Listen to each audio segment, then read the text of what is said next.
भाटी के सामने बेबस हुए भजन लाल। ये है रविंद्र सिंह भाटी की ताकत। जो कोई नहीं कर पाया वो भाटी ने कर दिखाया। रविंद्र भाटी की मांग को सरकार और स्पीकर दोनों ने माना।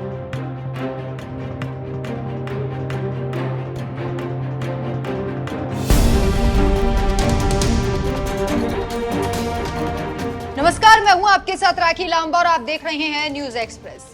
आज दिन तुम्हारा है, कल हमारा होगा। आज तुम सरकार में हो, कल हम हो सकते हैं। आज तुम तानाशाही कर लो, कल हम जब जवाब देंगे और जब जवाब ऐसा मिलेगा तो तुम हैरान रह जाओगे। ये चंद लाइनें राजस्थान के शिव विधानसभा सीट से निर्दलीय विधायक रविंद्र सिंह भाटी के व्यक्तित्व को दर्शा रही हैं। भाटी ने इस बार के विधानसभा सत्र में कांग्रेस और बीजेपी दोनों ही सरकारों को हिलाकर रख दिया। एक एक बार एक एक मुद्दा भाटी ने बेहद ही सोच समझ कर उठाया। छात्र राजनीति से निकले रविंद्र सिंह भाटी ने इस बार छात्रों का ही मुद्दा उठाया। सबसे पहले भाटी ने ही छात्र संघ चुनाव कराने के लिए दहाड़ मारी थी और इस दहाड़ से एक बड़े धमाके की आवाज सरकार के कानों तक जा पहुंची, जिसका नतीजा यह रहा कि भजन लाल सरकार को भाटी के सामने झुकना ही पड़ा। राजस्थान के स्पीकर वासुदेव देवनानी भी कह चुके थे कि छात्र संघ चुनाव होने चाहिए और अब सरकार के द्वारा भी इस बात को मान लिया गया। प्रदेश के उच्च शिक्षा विभाग ने 2024-25 का जो कैलेंडर जारी किया है उसमें छात्र संघ चुनाव और छात्र संघ कार्यकारिणी के कार्यालय के उद्घाटन का कार्यक्रम शामिल किया गया। ऐसे में कयास लगाए जा रहे हैं कि प्रदेश के तमाम विश्वविद्यालयों और महाविद्यालयों में छात्र संघ चुनाव होंगे। उच्च शिक्षा विभाग ने कैलेंडर में प्रवेश से लेकर परिणाम तक के प्रारूप की जानकारी शामिल की है। उम्मीद की जा रही है कि जल्द राज्य सरकार चुनाव को लेकर सकारात्मक फैसला कर सकती है, चुनाव की तिथि घोषित कर सकती है, जो भजन लाल सरकार की अधिसूचना पर ही निर्भर करेगा।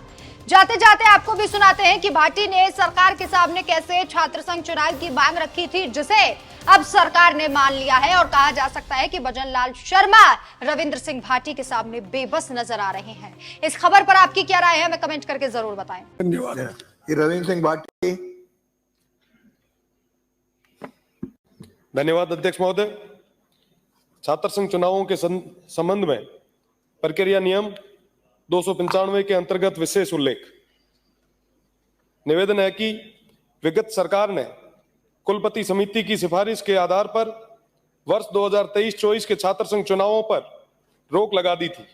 समिति द्वारा की गई सिफारिश के अनुसार छात्र संघ चुनाव नवीन शिक्षा नीति के प्रभावी क्रियान्वयन में बाधक है।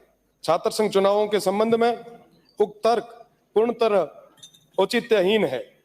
मेरा राज्य सरकार से आग्रह है कि युवा हमारे देश का भविष्य है और युवाओं में राजनीतिक क्षेत्र में नेतृत्व क्षमता के विकास के लिए नियमित रूप से छात्र संघ चुनाव कराए जाना प्रदेश के युवाओं के लिए नितांत आवश्यक है।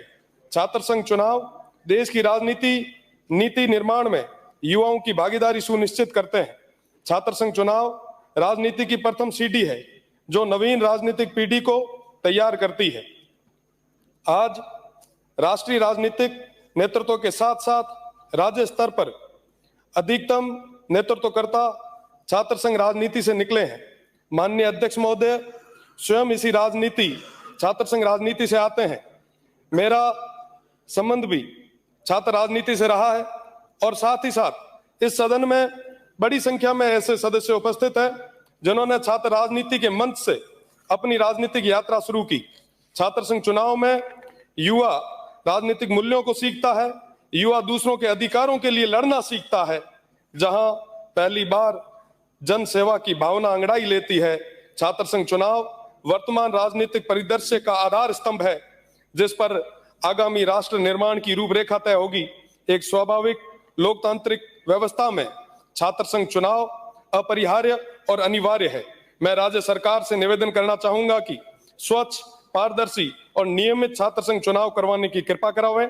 आपका यह निर्णय राष्ट्र निर्माण में, राष्ट्र के नीति निर्माण में, राष्ट्र के लोक कल्याणकारी अवधारणा की साकारीकरण में सहयोग प्रदान करेगा। धन्यवाद। छात्र शक्ति, राष्ट्र शक्ति। बहुत बहुत धन्यवाद।